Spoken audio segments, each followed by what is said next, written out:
rumbo a la conquista en los valles de Canaán, caminando por la montaña y en Moab. Solo los valientes marcharon a luchar y habitaron al otro lado del Jordán. Yo también quiero ser un buen siervo y fiel, un guerrero en Jesús seré. Entonces, Apocalipsis, pues es un libro muy profundo, hermanos, requiere mucha comprensión, dependiendo del nivel espiritual en el que se encuentren ustedes. No sé cuántos años tengan ustedes en el Evangelio, no sé cuánto tiempo tengan leyendo la Escritura. Es un alimento totalmente sólido. Me gustaría comenzar con ellos, si me permiten. Vamos a ir a Hebreos en el capítulo 5, y yo creo que ya mañana poder estar conectado a la proyección para poder mostrar y va a dar algunos reglamentos en cuanto a el libro de bosquejos que vamos a estar utilizando. Hebreos capítulo 5, en el versículo 11, utilizo mucho este versículo cuando hablo de este tipo de cosas. Hebreos 5, verso 11, dice así. Hebreos 5, verso 11 dice así. Acerca de esto tenemos mucho que decir y difícil de explicar, por cuanto os habéis hecho tardos para oír. Porque debiendo ser ya maestros, después de tanto tiempo, tenéis necesidad de que os vuelva a enseñar cuáles son los primeros rudimentos de las palabras de Dios. Y habéis llegado a ser tales que tenéis necesidad de leche y no de alimento sólido. Y ve ahí cómo se va a marcar esta parte de lo que es alimento sólido y lo que es leche. Son dos tipos de alimentos. La leche se le da a los bebés. El alimento sólido se le da a la gente adulta, a la gente grande de edad. En el Evangelio, en la iglesia, es lo mismo. El alimento sólido se le da a gente que ha alcanzado la madurez. En la leche se le da a aquellos que están comenzando en la iglesia. Por lo tanto, cuando se da la leche, la gente que está comenzando en la iglesia lo puede entender bien, lo puede discernir bien, no hay ningún problema.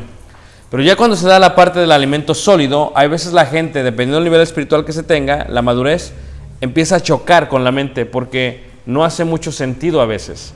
Y eso está bien, es parte del proceso. No todos vamos a comprender todo al principio. Si yo leo un versículo hoy y leo el mismo versículo o lo leí hace 10 años, el día de hoy tengo más comprensión de ese versículo, aunque sea el mismo versículo. Esto es que en los últimos 10 años se ha acumulado más conocimiento, tengo una mejor idea bíblica y de su panorama, y por lo tanto mi interpretación es más correcta, porque pues ya tengo 10 años estudiándolo. Entonces así sucede con la Biblia, y así sucede con el libro de Apocalipsis. Es un libro que, dependiendo del nivel espiritual que tengan, el tiempo que tengan, es como se va a comprender. Dice ahí la Escritura: y todo aquel que participa de la leche es inexperto en la palabra de justicia, porque es niño. No sé, conozco a algunos de ustedes, sé que muchos tienen muchos años en el Evangelio, sé que otros no tienen muchos años, pero no es tanto en el tiempo, sino tanto en el estudio que uno ha recibido, que ha aplicado en la Biblia.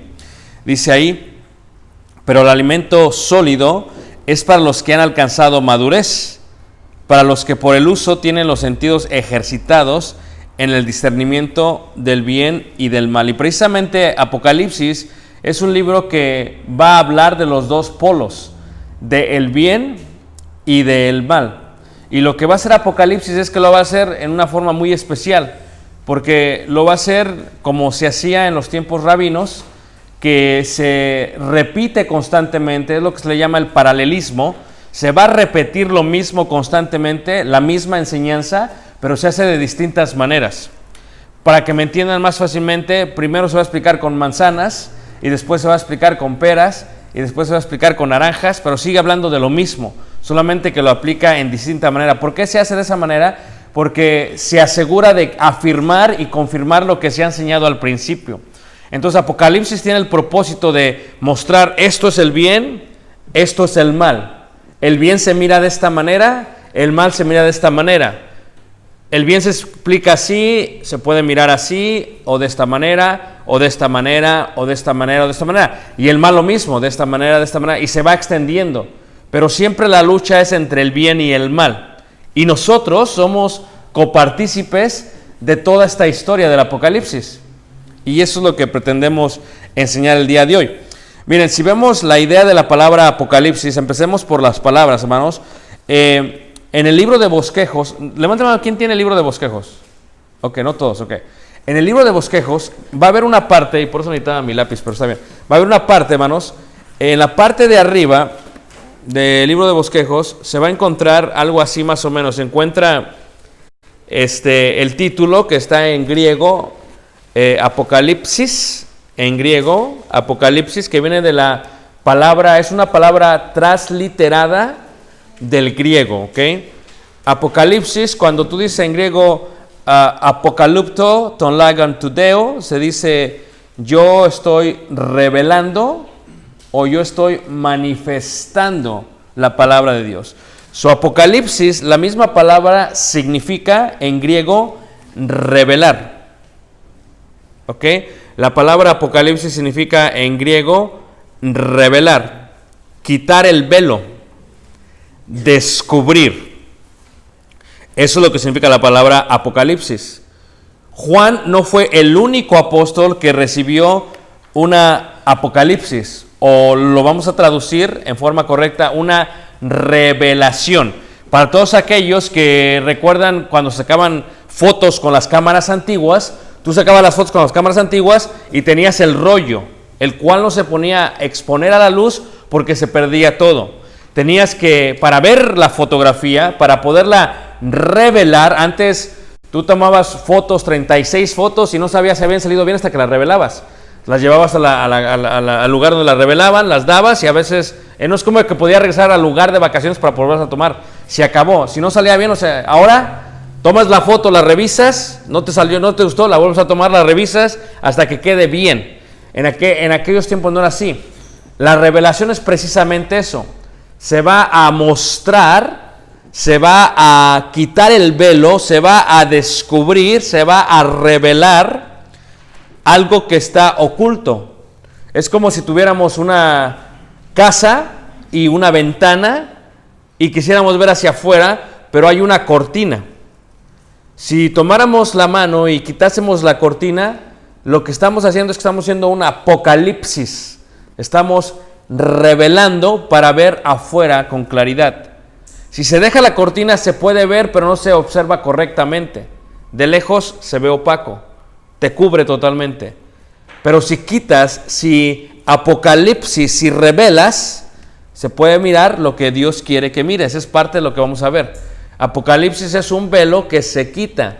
Reitero, la revelación no es algo antiguo en cuanto a ello. Los apóstoles tuvieron revelaciones. Si tú ves, por ejemplo, en Gálatas, en el capítulo 1, te podrás dar cuenta que el apóstol Pablo tuvo revelaciones. Gálatas capítulo 1, versículo 12 dice así. Gálatas 1, versículo 12. Ahorita vamos a estar en Apocalipsis 1, ¿ok? Si ves tú el libro de bosquejos, vamos a estar precisamente en lo que es Apocalipsis 1, o sea, el Jesús del Apocalipsis, y luego tengo yo un número ahí, 1. Eso es lo que vamos a ver ahorita, ¿ok? Es la primera parte que vamos a ver. Entonces, si ves, por ejemplo, Gálatas, dice ahí 1, versículo 12, dice así: pero yo ni lo recibí, ni lo aprendí del hombre, sino por revelación. La palabra revelación es apocalipsis, ¿ok? Apocalipsis, revelación de Jesucristo. O sea, Pablo no estuvo físicamente con Jesús, pero Pablo fue enseñado a través de una revelación por Jesús durante 3 años en Arabia, desde el año 34 hasta el año 37 después de Cristo. Su conversión fue en el 34, hasta el 37 termina la revelación, 3 años pasa con Jesús. Jesús le está revelando, y por eso Pablo puede decir: porque yo recibí del Señor lo que también os he entregado. O sea que Jesús estuvo con Pablo en Arabia, en forma espiritual y le reveló todo esto. Y aunque Pablo no estuvo en el aposento alto como los discípulos, Pablo dice, yo también recibí del Señor lo que os he entregado. Así como Pedro estuvo físicamente en la cena del Señor, yo los recibí, ¿por qué? Por revelación, o también en griego se dice por Apocalipsis. Muy bien. Gálatas capítulo 2, versículo 2 dice lo mismo, pero subí según una revelación, una vez más, según un ¿qué? Apocalipsis. Apocalipsis, segunda carta de Corintios, por ejemplo, ahí en el capítulo 11, segunda carta de Corintios capítulo 11 indica también, segunda carta de Corintios capítulo 11, capítulo 12, perdón, segunda carta de Corintios capítulo 12, verso 1. Entiéndase lo que voy a decir, ¿ok? Esto no es una conferencia, ¿ok? Es un seminario. Hay diferencia entre conferencia y seminario. Conferencia es un tema que tiene un objetivo y que se procura presentar su homilia, su presentación en un orden. Punto 1, punto 2, punto 3. Un seminario es donde decidimos estudiar sin ningún orden con el propósito de aprender. Eso es diferente en cuanto a lo que es una conferencia y un seminario, ¿ok? Gracias, hermano. Pueden hacer preguntas, pero vamos a dejar las preguntas. Vayan ustedes poniendo o escribiendo sus preguntas y cuando regresemos de cada descanso me las pasan y yo las contesto. Porque si me preguntan durante la presentación, lo que va a suceder es que puedo alargar la respuesta. Entonces la vamos a contestar, si Dios permite, después del descanso. 2 Corintios 12:1 dice, ciertamente no me conviene gloriarme, pero vendré a las visiones y a las ¿qué? Revelaciones. Reiteramos una vez más, la palabra revelación es una palabra que significa ¿qué, hermanos? Apocalipsis. Y Apocalipsis es una palabra transliterada. Transliterada indica que se utiliza la misma palabra del idioma original y se empieza a hablar la misma palabra en otro idioma sin traducirla. Por ello, el último libro de la Biblia se llama Apocalipsis, o se llama ¿cómo? Revelación. El título es una transliteración del idioma griego, que Apocalipsis significa una vez más quitar el velo, descubrir o revelar. Revelar. Entonces Pablo dice, no me conviene gloriarme, pero vendré a las visiones y a las revelaciones. Y habla del tercer cielo. O sea que Juan no es el único que ve el tercer cielo. También Pablo ve el tercer cielo. La diferencia entre Juan y Pablo es que a Pablo no se le permitió hablar del tercer cielo, pero a Juan sí se le permite hablar del tercer cielo. Dice, conozco a un hombre en Cristo, y utiliza un sistema de literatura donde Pablo, porque no se quiere gloriar, no dice soy yo, no dice soy yo el que vio esto, pero sí soy yo. Esto es una estrategia de homilia que utilizamos muchas veces nosotros cuando tenemos una experiencia que queremos dar, pero no queremos que la iglesia sepa que fuimos nosotros. Lo que los predicadores hacemos es que, hermanos, alguien me contó, pero soy yo. O decimos, conozco a un hermano que me dijo, pero soy yo. Estoy utilizando un sistema de tercera persona, aunque realmente soy yo. Pablo lo hace de una manera más directa. Dice, conozco a un hombre, o sea, no es normal, o sea, es Pablo. Conozco un hombre en Cristo que hace 14 años, ¿por qué? Es muy sencillo. ¿Okay? Cuando Pablo está en Corintios, está aproximadamente, hermanos, en el año 48 después de Cristo. 14 años después de su conversión y el inicio de su revelación, que fue en Arabia. Entonces, los números son importantes para poner y situar a dónde está el apóstol Pablo. Y dice así la palabra de Dios: conozco un hombre en Cristo que hace 14 años, si en el cuerpo no lo sé, si fuera del cuerpo no lo sé, Dios lo sabe, fue arrebatado hasta el tercer cielo. Sí, porque si hay tercer cielo, hay segundo cielo y hay primer cielo. Está el primer cielo y está el segundo cielo y está el tercer cielo. Y dice así el apóstol Pablo, dice, y conozco al tal hombre, si en el cuerpo o fuera del cuerpo no lo sé, Dios lo sabe. O sea, Pablo entiende que la revelación que tuvo es una revelación que no es como ustedes que me están viendo a mí ahorita. No, es algo que él no comprende. Él lo vio, se le quitó el velo, se le reveló, pero no entiende cómo fue. Entiende que no sabe si estaba en el cuerpo o si estaba fuera del cuerpo, pero que vio claramente el tercer cielo.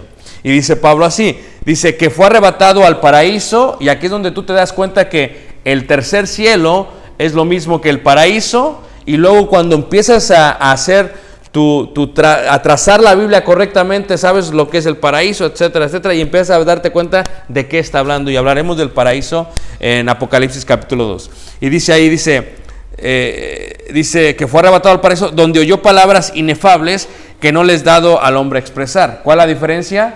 Pablo no las puede expresar, Juan las revela, que es algo muy interesante. Y dice, de tal hombre me gloriaré, pero de mí mismo en nada me gloriaré. Y es donde tú te das cuenta que es Pablo. O sea, de tal hombre me gloriaré. Bueno, ¿eres tú o no eres tú? No, si me voy a gloriar del hombre, no de mí, pero de tal hombre. O sea, ese hombre que fue llevado, de él sí me gloreo, pero no de mí, aunque soy yo. Es un juego de palabras que utiliza Pablo. Es una forma rabínica muy interesante para expresar, para no gloriarte, pero gloriarte. Como decía Chespirito, como que no, ¿cómo dice? Como que no queriendo quiero, algo así decía. Sin querer queriendo. O sea, ¿sí o no? Bueno, sí. Querer queriendo. Sí quería y no quería, pero quería. Sin querer queriendo. Es la misma expresión que tiene aquí. Cuando vemos entonces Apocalipsis, hermanos, si vamos al libro de Apocalipsis, primero tenemos que entender que lo escribe Juan. Juan es un apóstol.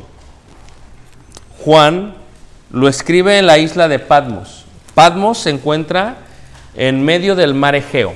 El mar Egeo, y si tuviera mi gráfica te puedo mostrar dónde, pero ya mañana yo creo que podemos mostrar eso. Patmos se encuentra en medio del mar Egeo. Para llegar a Patmos, si Dios nos da vida y permite, en el mes de junio vamos a estar en Patmos otra vez. Ya hemos estado en Patmos muchas veces. Hemos estado donde se cree es la gruta donde Juan recibe esto.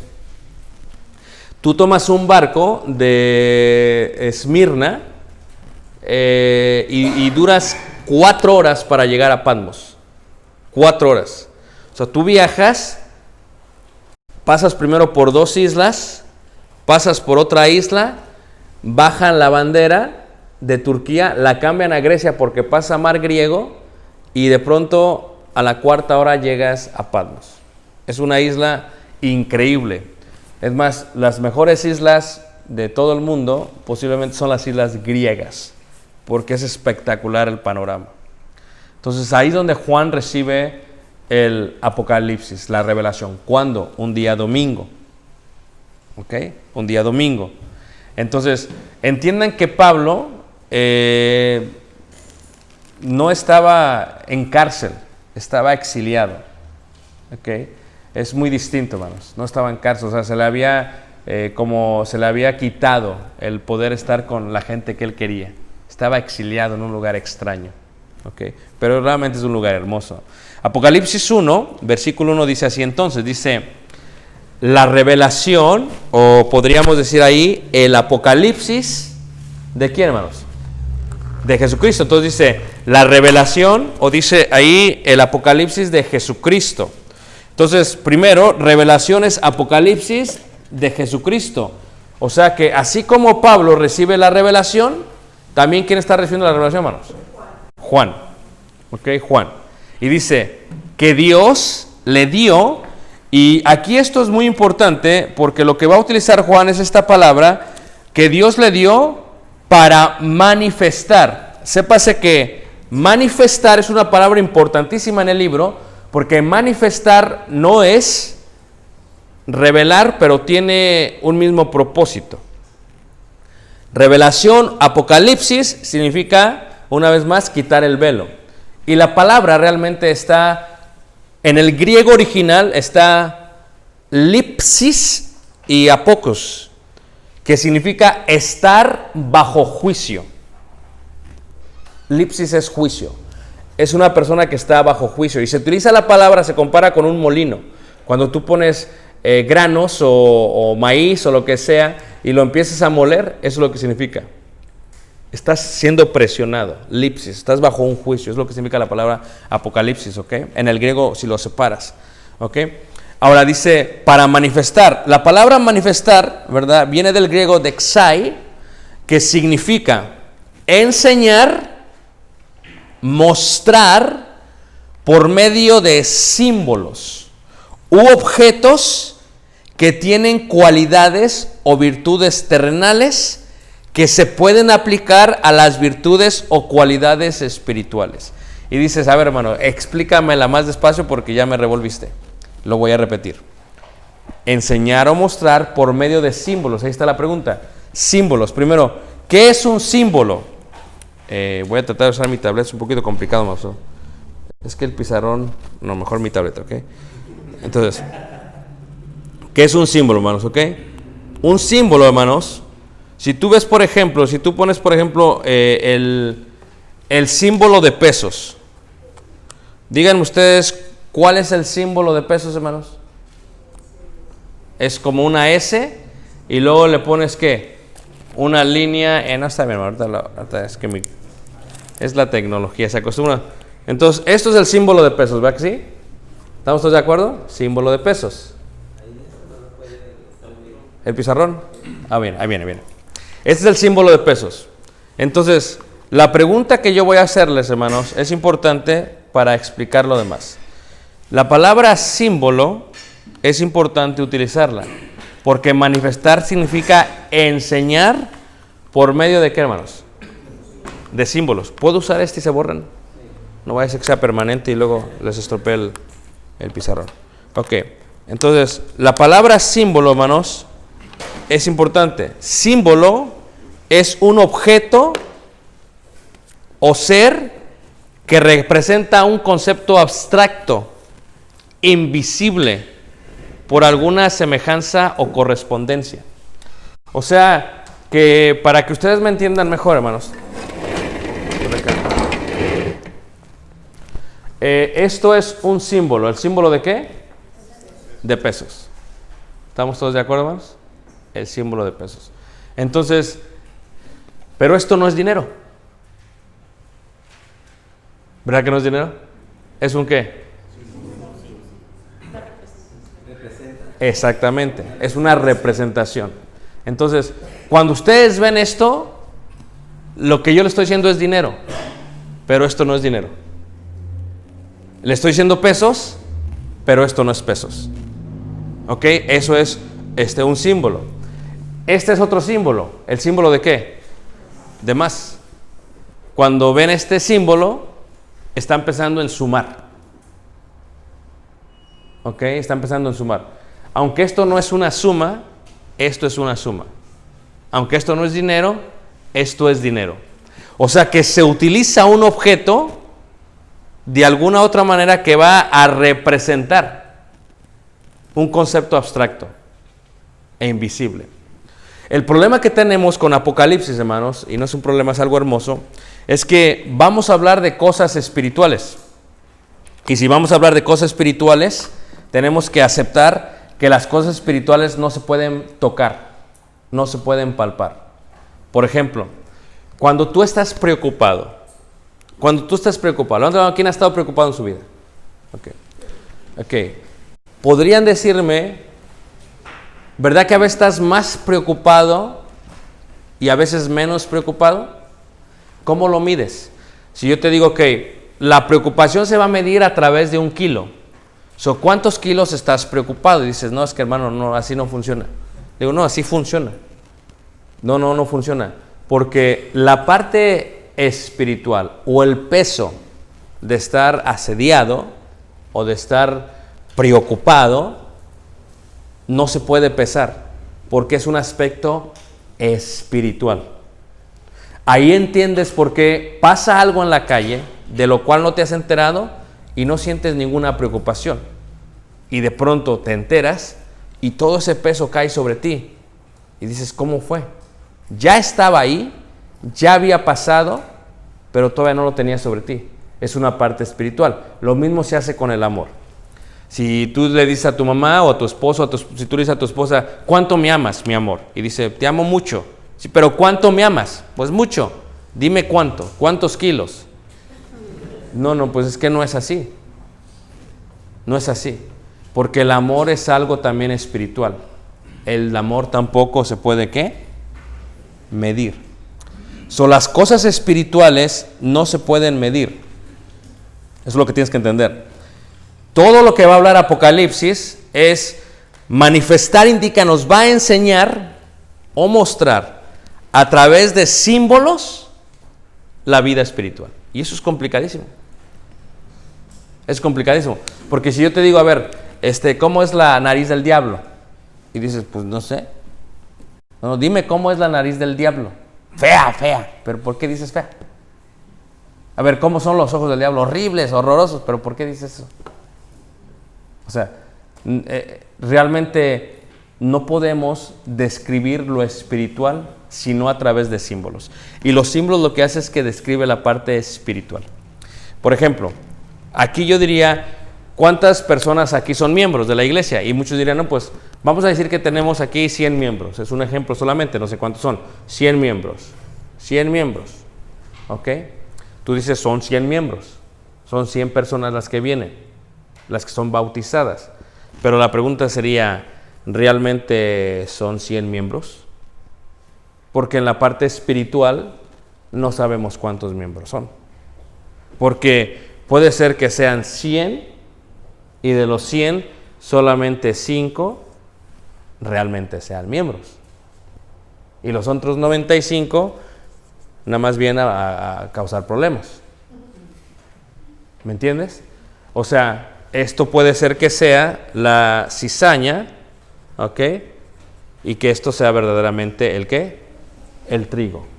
Entonces, ¿cómo yo puedo hablar de los 5 que aquí en la Cortés son 5?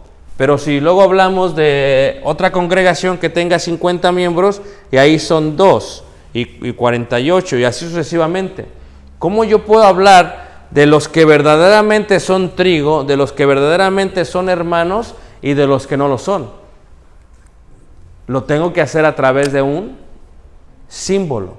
O sea que los que son buenos o los que son cristianos de verdad y los que no lo son, tendré que usar un símbolo para describirlos, para mostrarlos, para manifestarlos. Y Apocalipsis en los 22 capítulos va a mostrar estos a través de varios símbolos. Primero los va a mostrar de una manera, después de otra manera, después de otra manera, después de otra manera. Y lo mismo tiene que ver con la palabra o con el propio número. A ver, ¿cuántos eran los israelitas que salieron de Egipto? 600. ¿Pero cuántos realmente? Porque solamente se contaron quiénes. No sabemos, ¿verdad? Entonces, ¿qué es lo que pasa? La manera en que la Biblia va a empezar a hacer una representación del pueblo de Dios le empieza a llamar las 12 tribus. ¿Ok? Y entonces el número 12 empieza a representar, a simbolizar al pueblo de Dios. ¿La otra mano que no entendió? Ok. Entonces, de esa manera se empiezan a utilizar símbolos para describir quiénes son. Porque manifestar indica enseñar o mostrar mediante símbolos, ¿ok?, las cualidades espirituales. Y entonces esta parte quiero que quede clara para cuando entremos a lo que es importante, ¿ok? Para manifestar a quién, a su siervo, sus siervos, las cosas que deben suceder pronto, y la declaró enviándola por medio de su ángel a su siervo Juan. Vea que la palabra ángel, esto es muy importante, que la palabra ángel, de ángelo, ¿ok? Significa mensajero de Dios en griego. Entonces, una persona que es ángel es un mensajero de Dios. Pero bien, ángel puede ser un mensajero de Dios físicamente hablando, como Pablo fue enviado como mensajero de Dios. Por eso dice que pensaron que tenía una cara de un ángel Esteban. ¿Se acuerdan ustedes, hermanos? Porque están hablando de un mensajero de Dios. O ángel se puede referir a aquel ser creado que no tiene cuerpo físico. Por ejemplo, si tú ves Apocalipsis capítulo 2, en el versículo 1 dice así, dice, escribe al ángel de la iglesia en Éfeso. Si yo digo ángel, me estoy refiriendo correctamente a quién, hermanos. Al mensajero de Dios. En este caso, aquel que se va a levantar enfrente de la iglesia de Cristo en Éfeso y va a dar el mensaje de Dios. No se refiere a un ser espiritual invisible, se refiere a una persona física. Escribe al ángel de la iglesia en Éfeso, ¿ok? Y él es el que iba a relatar el mensaje de Éfeso. Si dice ahí versículo 8, 2:8, y escribe al ángel de la iglesia ¿en qué? En Esmirna. Aunque se utiliza la misma palabra ángel, la palabra ángel significa mensajero ¿de qué? Sea físico o sea ¿qué? Espiritual. Espiritual. Entonces, cuando dice aquí 1:1, dice, y declaró enviándola por medio de su ángel a su siervo Juan, es su mensajero. Versículo 2, que ha dado testimonio de la palabra de Dios y del testimonio de Jesucristo y todas las cosas que ha visto. Versículo 3, que yo creo que es el versículo 3, es el más importante de todos y el que aplica. Muchos piensan, se puede interpretar Apocalipsis de varias maneras. La interpretación popular en las escuelas de predicadores es la interpretación histórica. Voy a repetir esta parte. La interpretación popular en las escuelas de predicadores es la interpretación histórica.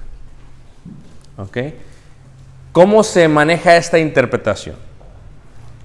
Esta interpretación dice que todos los símbolos de Apocalipsis son personajes de la historia del Imperio Romano. Y por lo tanto, como la iglesia de Cristo estaba en persecución en el primer siglo, cuando se envía Apocalipsis a estas iglesias que están en Asia, si van con los rollos y los agarra un soldado romano, y el soldado romano quiere abrir los rollos y empieza a leer, no le va a entender, porque está a través de símbolos o a través de códigos, que solamente el que es cristiano lo va a, ¿qué, hermanos? A entender. Entonces, que se habla y diciendo, la bestia y la mujer, esta bestia es tal emperador, eso es la interpretación popular. ¿Okay? Ahora, mi comprensión de Apocalipsis es que por este versículo que vamos a leer, no cabe solamente interpretarlo en forma histórica. Porque si solamente lo interpreto en forma histórica, lo que sucede es que entonces este mensaje no tiene nada que ver conmigo, sino con solamente los cristianos que lidiaron con los emperadores del primer siglo. Por lo tanto, ¿por qué yo me quiero meter con problemas con esto? Esto es un libro de historia, pero la escritura no solamente es para el cristiano del primer siglo, sino también para el cristiano del siglo XXI. Por lo tanto, encuentro que la interpretación correcta, según el versículo 3, es esta. No solamente es para el cristiano del primer siglo, es para el cristiano de este siglo también. Dice, bienaventurado. ¿Ustedes han escuchado que a alguien le llaman Macario? ¿Hay un Macario aquí, hermanos? Un nombre muy bonito, Macario es una transliteración en el griego de la palabra bienaventurado. Macarios es bienaventurado. ¿Ok? Aquí bienaventurado es Macarios. Así que somos Macarios, en el aspecto de bienaventurado. Bienaventurado el que lee y los que oyen las palabras de esta profecía y guardan las cosas en ellas escritas. Si el mensaje es solamente para el primer siglo, entonces, ¿por qué lo debo de leer yo y por qué lo debo de guardar yo? Si solamente es para ellos. Ahí es donde te das cuenta que este mensaje no solamente debe de ser para los del primer siglo, sino que también es para los del siglo de hoy. Y entonces encuentro algo muy interesante. ¿Okay? Esto es lo que he aprendido, hermanos, es algo muy en el judío. Algo que para nosotros, los latinos, especialmente los hispanos, los mexicanos específicamente, hermanos, es algo complicadísimo, porque el mexicano dice, o es esto o es esto. No puede ser las dos cosas. O es esto o es esto. Y el rabino dice, no, puede ser esto y puede ser esto, y los dos pueden tener una relación. Donde te abre la mente y dices, ok. Por lo tanto, mi comprensión es que puedes aplicarlo en la forma histórica si vivías en el primer siglo, pero atrás de ese mensaje tiene un mensaje espiritual. Y el mensaje espiritual es más importante que el mensaje histórico. Levanta la mano, ¿quién me entendió? Ok, eso es nada más quiero que quede claro esa parte. Ahora dice, Juan a las 7, y aquí vamos a empezar ya con la parte de símbolos. 7, fíjate cómo dice 7, y tú dices, pues 7 no hay ningún problema. Ahora, en Apocalipsis lo que tienes que ver es que vamos a ver lo que se le llama numerología. A ver, hay numerología, materiología y todo lo que acaba con logía. ¿Okay? Entonces, numerología indica el estudio de los números. La Biblia está llena de números y los números son importantes porque Dios es un Dios de orden. Y Dios cuando da un número no lo da ahí así como arbitrariamente, ahí a ver cómo lo figuras tú. Por ejemplo, 3, el número 3. 3 pisos en el arca de Noé. 3 cielos, el primero, el segundo y el tercero. 3 días en el estómago, en el vientre del pez grande. 3 días en la tumba. 3 cruces. 3 cruces. Y al tercer día, ¿qué? Resucitó. La divinidad mostrada en Padre, Hijo y Espíritu Santo. Y empieza a ver que el 3 es más que un simple número. 40 años en el desierto los discípulos. 40 días Elías ayunó. 40 días Jesús ayunó. 40 años el reinado de Saúl. 40 años el reinado de David. 40 años el reinado de Salomón. 40 días el diluvio. Y empieza a ver que el 40 es mucho más que un simple número. Levanten la mano que están entendiendo. Ok, ahí les va. Cuando yo hablo de numerología, les voy a decir el número y lo que este significa. Pero el reto es, bueno, ¿por qué significa eso? Tú dices, ¿pero por qué? Porque aquí tenemos 2 tipos de hermanos. El que se va a ir con todo lo que le digo y no va a confirmarlo. Y el que lo va a analizar y va a verificar. Y está tremendo y está muy bien eso. ¿Ok? Sépase que para estudiar cada número tendríamos que estudiar las historias de esos números. Como el número 120, como el número 12. Pero ¿por qué es importante para Apocalipsis? Porque Apocalipsis usa números y números son símbolos. Porque manifestar indica enseñar a través de ¿qué? Símbolos. Por lo tanto, digo esto para que me entiendan lo que estoy diciendo. ¿Okay? El número 1 significa unidad y deidad. ¿Ok? Número 2 significa testimonio, testigo y división. Y tú vas a decir, a ver hermano, ¿pero por qué? Una vez más, ¿cuántos testamentos hay? 2. ¿Cómo mandaba Jesucristo a predicar? ¿De 2 en qué?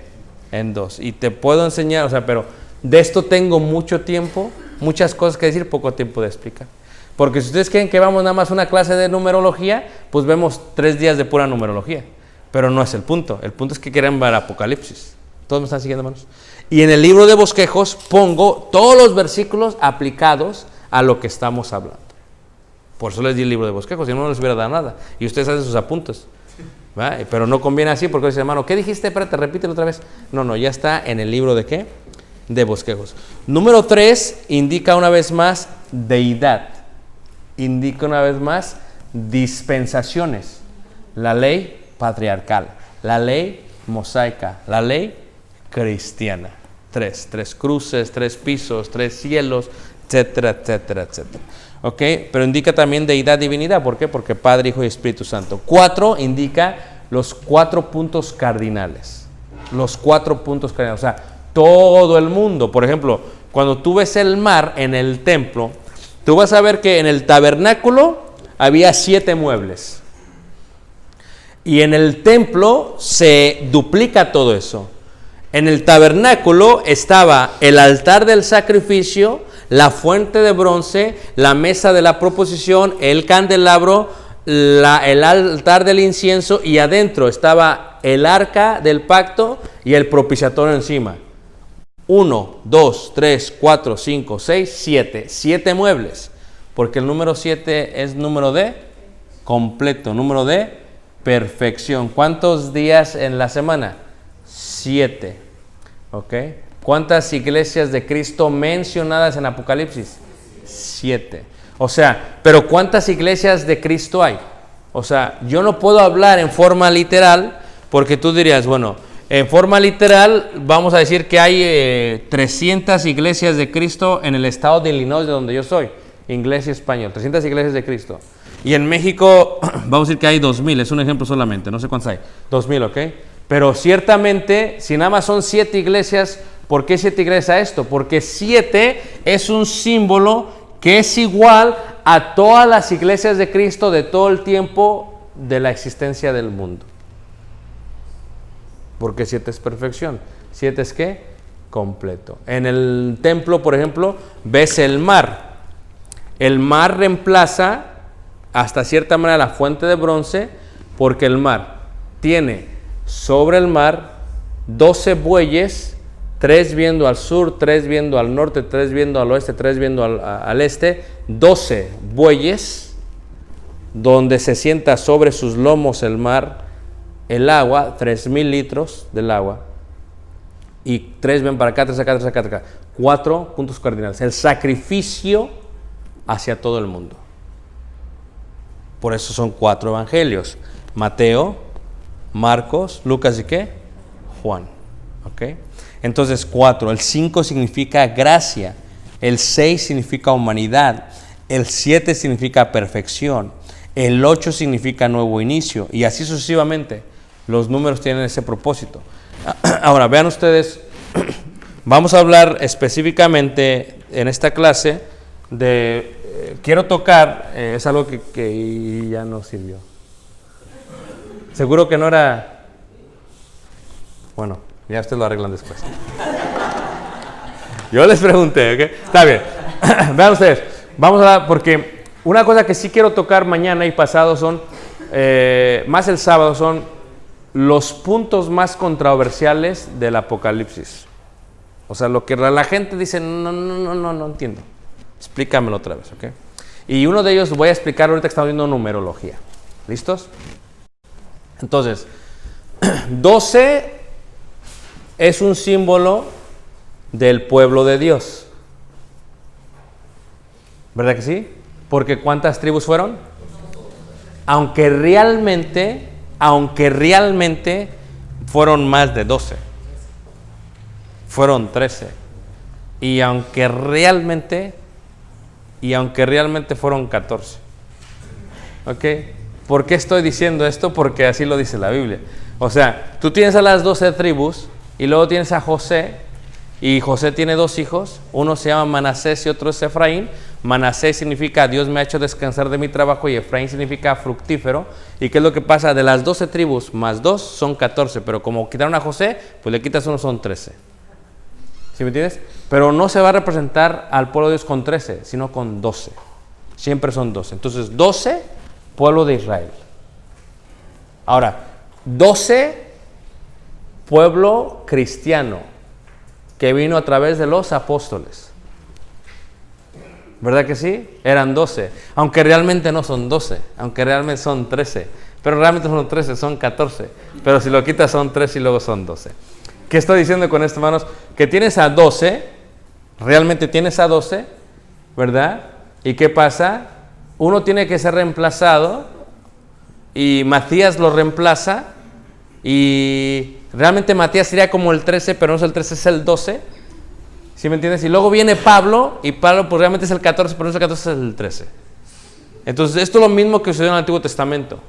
Siempre pasa así, como que se añaden 2 y luego se quita 1. Es parte de, es una esencia divina, es algo que siempre sucede en la Escritura. Entonces 12. Si yo quiero decir el pueblo de Dios, la pregunta que yo tengo para ustedes es, ¿El pueblo de Israel en el Antiguo Testamento era el pueblo de Dios? ¿Era el pueblo de Dios? Sí. Entonces, todos los descendientes del pueblo de Israel, de las 12 tribus, son el pueblo de Dios. Pero para en vez de decir 600,000, porque no sabemos su número, porque es un número que no se puede contar, lo vamos a representar con un número. Y Apocalipsis va a hacer eso, lo va a representar con 12. Va a decir 12 va a ser el pueblo de Israel. Pero tienes al pueblo de Israel que es el pueblo judío y tienes al pueblo de Israel que es el pueblo gentil en el Nuevo Testamento. Tienes judíos, tienes gentiles, ¿verdad? Y los dos son un pueblo realmente. Entonces, cuando tienes estos dos pueblos, son 12 más 12. ¿Por qué? Porque 12 son los que vinieron del linaje de Abraham, Isaac, Jacob y todas las 12 tribus. Y nosotros venimos del linaje de los apóstoles. Pero realmente, yo no sé tú, si estudiásemos sería muy interesante, ya sea que es posible que vengamos de uno de los dos. Posiblemente vengamos de Pedro o vengamos de Pablo. Pero tal vez de otros apóstoles porque se fueron a predicar también ellos. Entonces no sabemos dónde venimos, pero venimos de un linaje. ¿De quién es él? No lo sabemos. ¿Todos me están siguiendo? Entonces esta parte es 12 más 12. Entonces lo que va a hacer es que en la Biblia lo va a representar de esta manera. 12 por 12, 144. Y por eso en Apocalipsis capítulo 12 y en el capítulo 14 y en el capítulo 7, la representación del pueblo de Dios siempre va a ser por los 144,000. Que es uno de los números más controversiales en el Nuevo Testamento, en Apocalipsis. Todo es porque manifestar significa enseñar a través de ¿qué? Símbolos. Eso es muy importante. Entonces, cuando yo digo la palabra 7, me refiero a algo ¿qué? Completo, algo ¿qué? Perfecto, que lo ves en la Biblia. 7 días en la semana, 7 muebles en el tabernáculo, ¿verdad? 7 iglesias en el Apocalipsis, 7 trompetas, 7 copas, 7 ángeles, 7 fiestas ceremoniales, 7 es lo completo, 7 es lo entero. Dice así, Juan a las 7 iglesias que están en Asia. Si nada más es a esas 7 iglesias, entonces ¿para qué yo quiero el Apocalipsis? Pero ya el versículo 3 me había dicho es que Macarios, el que lee y guarda. Entonces, si yo lo leo y guardo, también la bienaventuranza va a ser ¿para quién? Para mí. Y dice ahí, dice, el que es, que era y que ha de venir. Y esto es algo muy interesante que miraremos en el capítulo 22. Vean ustedes, ¿ok? En el español hay verbos. Yo no soy maestro de español, pero a ver si me entienden. Yo voy a decir, yo hablo, yo hablé, yo hablaré. A ver, yo hablo, tiempo. Yo hablé, tiempo. Yo hablaré, tiempo. Qué inteligentes. Pero cuando se habla de lo espiritual, a ver, ¿por qué hay tiempo pasado? Hay tiempo presente y hay tiempo futuro. Levanten la mano, ¿quién está de acuerdo? Pero no son los únicos tiempos. ¿Listos? Porque el otro tiempo, que es el tiempo en el que vamos a hablar en Apocalipsis, es el tiempo, hay tiempo pasado, tiempo presente y tiempo futuro, ¿sí o no? Pero estos son tiempos físicos. El tiempo que nos importa es el tiempo eterno. Y en el tiempo eterno indica que el que es, el que era y el que ha de ser es lo mismo. Porque está hablando en un tiempo ¿qué? Eterno. ¿Ok? De mejor manera, para que todos ustedes me entiendan, es ¿qué es lo que le da al verbo su tiempo? Pues el tiempo. Wow, que como que es un poco cero no cero. ¿Qué es lo que da el tiempo? Es algo, hasta yo dije, wow, me salió. Pero vamos a verlo de mejor manera, ¿listos? ¿Qué es lo que da el tiempo su tiempo? O sea, nosotros sabemos que hoy es jueves, porque hoy es jueves. ¿Pero por qué? Porque la manera en que se marcan los días es a través del sol y de la luna. ¿Verdad que sí? Pero ¿qué les parecería si yo los llevara a un lugar donde no hay sol ni luna? Y dices, ¿a dónde nos vas a llevar? O sea, porque antes de que hubiese sol y luna, Él ya era. Y nosotros vamos a ir más allá del sol y de la luna. ¿Quieren ver lo que estoy diciendo? Vean lo que dice Apocalipsis capítulo 22, ¿ok? Versículo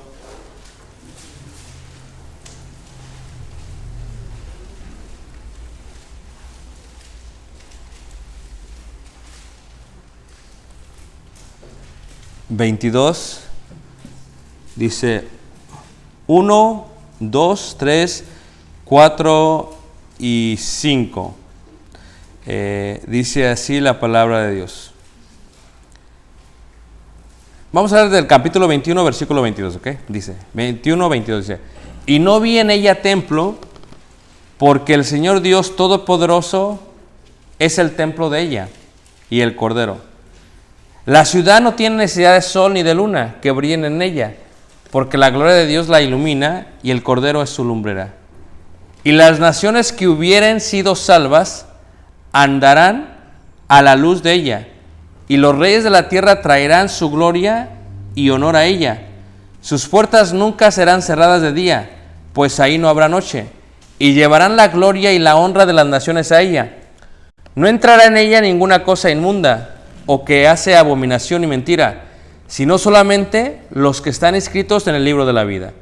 Después me mostró un río limpio, de agua de vida, resplandeciente como cristal, que salía del trono de Dios y del Cordero. En medio de la calle de la ciudad, y a uno y a otro lado del río, estaba el árbol de la vida, que produce 12 frutos, dando cada mes su fruto, y las hojas del árbol eran para la sanidad de las naciones. Y no habrá más maldición, y el trono de Dios del Cordero estará en ella, y sus siervos le servirán, y verán su rostro, y su nombre estará en sus frentes. No habrá ahí más noche, y no tiene necesidad de luz de lámpara, ni de luz del sol, porque Dios el Señor los iluminará, y reinarán por los siglos de los siglos. Pero yo lo que quiero que vean aquí es el juego de los verbos, porque está hablando en una forma futura. ¿Para quién, hermanos? Para nosotros. Que estamos sujetos ¿a qué? Al tiempo. ¿A cuáles tiempos? Al presente, al pasado y al futuro. Pero si yo te sacara de este tiempo, o mejor dicho, si Dios nos sacara de este tiempo, en un tiempo donde no hay cronología, sino donde el tiempo es eterno, ¿cómo yo podría decir seré? Es imposible. Porque en la eternidad no es seré. En la eternidad se es. Y fui no existe. Y por eso cuando se explica esto, parece como un juego de verbos. Porque primero es, bueno, ¿va a ser? ¿O ya fue? ¿O es? Y a menos que pongas cuidado en las palabras, como que usa todos. Usa pasado, usa presente y usa futuro. Y dices, ¿por qué hace eso? O cuando dice Hebreos, porque Jesucristo es el mismo ayer, hoy y por los siglos de los siglos. Tú dices, no lo entendí. Porque está hablando en forma ¿qué? Eterna. No en forma cronológica. Porque si hablara en forma cronológica, es un poco difícil. De antemano, eso es lo que trata de explicar Juan en su carta.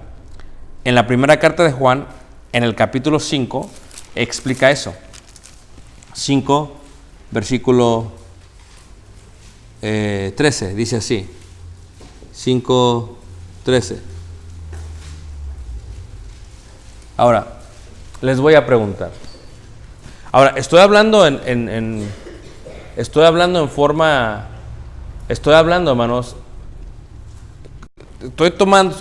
en alimento sólido, ¿ok?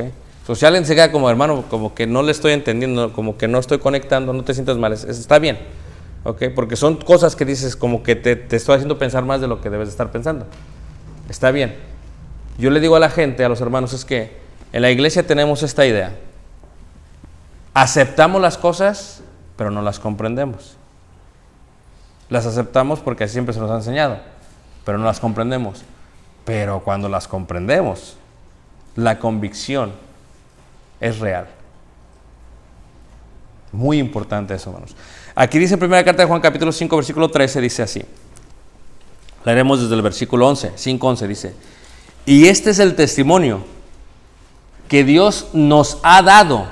A ver, díganme en qué tiempo está hablando. Dios nos ha dado. ¿Ah? Nos ha dado. O sea, ¿cuándo? Ahorita. Dios nos ha dado vida, ¿qué?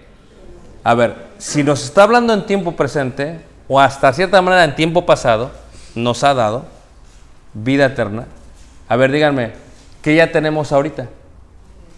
¿Ah? La vida eterna. Y tú dices, no, espérate tantito, no es cierto, no la tengo todavía. Pero eso es lo que está diciendo Dios. No dice, nos va a dar. Ya nos la dio. Pero ¿cómo está eso? Porque la Biblia, hermanos, tiende a veces a hablar en verbo eterno. Porque se está hablando de un Dios que es eterno. Y nos está hablando a seres humanos que somos físicos, temporales por lo físico, eternos por lo espiritual. Y dice ahí, y esta vida está en su Hijo. El que tiene al Hijo tiene la vida. El que no tiene al Hijo de Dios no tiene la vida. Estas cosas os he escrito a vosotros que creéis en el nombre del Hijo de Dios, para que sepáis que tenéis ¿qué? Vida eterna. No dice que vas a tener, que tenéis. ¿Cuándo? Hoy. ¿Tenéis vida qué? Eterna. Cuando dice el Evangelio de Juan capítulo 1, Evangelio de Juan capítulo 1, versículo 1, estoy tomando un tiempo en esto, hermanos, no es una forma arbitraria, lo estoy haciendo para cuando entremos a Apocalipsis, no te quedes como, a ver, ¿qué pasó? No, ya te expliqué los tiempos, ¿ok? A veces parece que como que yo lo que digo no hace sentido hasta que lo empiezo a conectar después. Tengan paciencia, ¿ok? Evangelio de Juan capítulo 1, versículo 1, dice así, 1, versículo 1. A ver, dice así, el que lo tenga lo puede leer.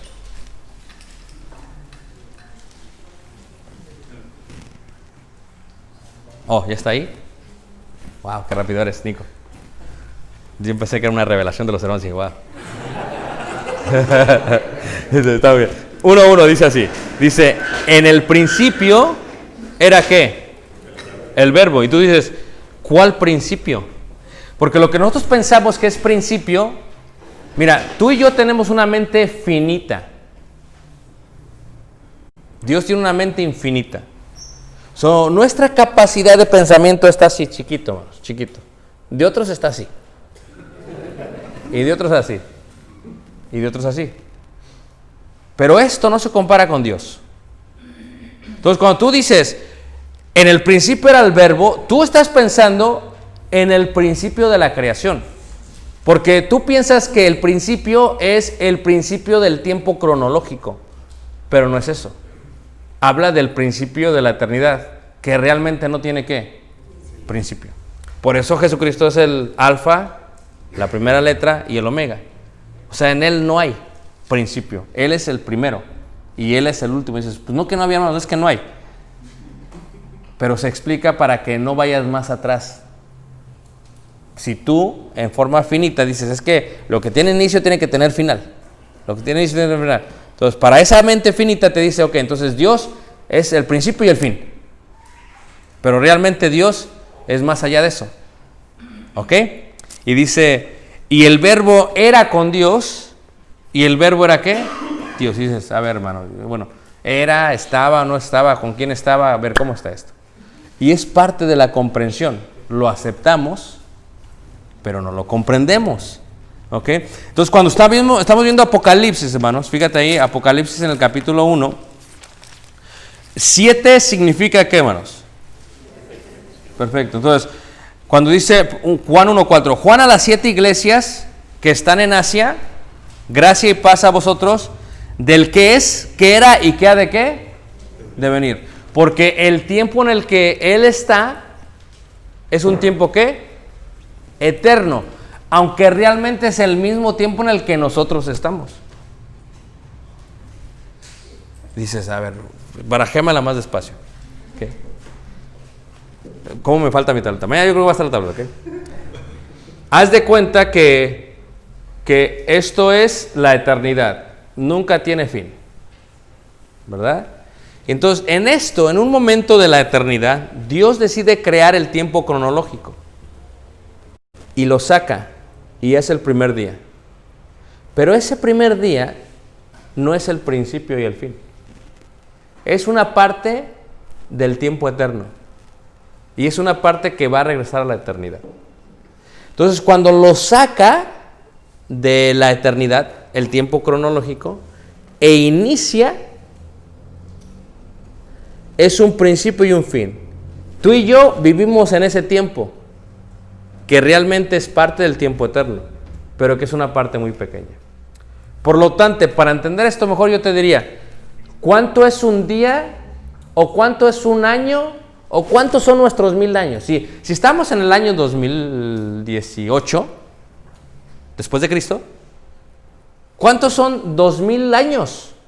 Pues para Dios, 1000 años es como un día. ¿Y un día es como qué? Entonces ya se entiende. A ver, ¿sí lo habían visto así, hermanos? Porque es una parte muy pequeña. Y te lo explico de mejor manera. Cuando uno es niño, como que se hace eterno que pase el año. No, de aquí a que cumpla 10 años. No, hombre. ¿A poco no? No, que falta una semana, es mucho tiempo. Y para los que ya estamos más grandes de edad, ¿cómo se pasó el tiempo? Así, mira, un día, 10 años. De pronto tienes 20 y luego tienes 30 y luego 40 y luego 50 y resulta que se te pasó tan rápido que parece que fue ¿qué? Ayer. Y cuando tienes 30 te ve un niño y te dice, qué viejito estás, hermano. ¿O no es cierto? Porque para ellos falta mucho tiempo. Así es Dios. Dios en la eternidad, lo que no, tú y yo nos estamos preocupando de cosas que no tienen ni sentido, hermanos.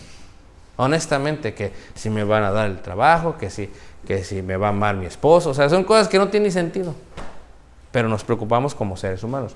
Porque nuestro enfoque, los ojos nada más ven esa parte pequeña de la eternidad. Y Dios dice, pues eso ya pasó. ¿Cómo? Si todavía no acaba. O sea, ya para mí yo ya vi cómo terminó. Ya te lo estoy explicando en Apocalipsis. ¿Ok? ¿Entonces me entiendes? Porque para Él no hay futuro, no hay pasado ni hay presente. Y nosotros por este cuerpo físico estamos sujetos a la cronología. Por eso Pablo decía, yo quisiera estar ausente en este cuerpo para no estar sujeto a la cronología. ¿Todos me están siguiendo, hermanos? Entonces dice así, el que es, que era y que ha de venir. ¿De quién está hablando, hermanos? De Jesús. Por eso, ¿qué tan importante es? La gente dice, ok, a ver, Jesús, fíjate hasta dónde cae nuestra mente, hermanos. Creó Dios el tiempo cronológico, el primer día en la tierra. Entonces Dios creó el primer día y dice la gente, entonces ahí creó Dios a Jesús. No, es que tú no entiendes. Jesús era antes de eso, porque Él fue el que lo creó. Porque en Él fueron creadas todas, ¿qué? Y por Él subsisten las cosas, subsisten. Y la gente dice, ¿cómo puede ser eso? Pues es que así es. Entonces, ese Jesús, dice, ese Jesús, el que era, el que es y el que ha de venir, y de los 7 espíritus. A ver, ¿cómo que 7 espíritus? Porque 7 es ¿qué? Perfecto. Que están delante de ¿qué? De su trono. Y ahí vamos a ir a descansar, a break. Porque ya pasó tiempo. 1 hora y media. Sí. Y yo... sí, pues sí. Están ustedes que ya nos metimos en el tiempo eterno. Vamos a tomar un descanso, hermanos. Me dijeron que tomar un descanso y si hay preguntas, me dejan saber. Por favor, un papel. Marchó con la fuerza divina y con fe. Ellos levantaron las almas en Jehová y así tomaron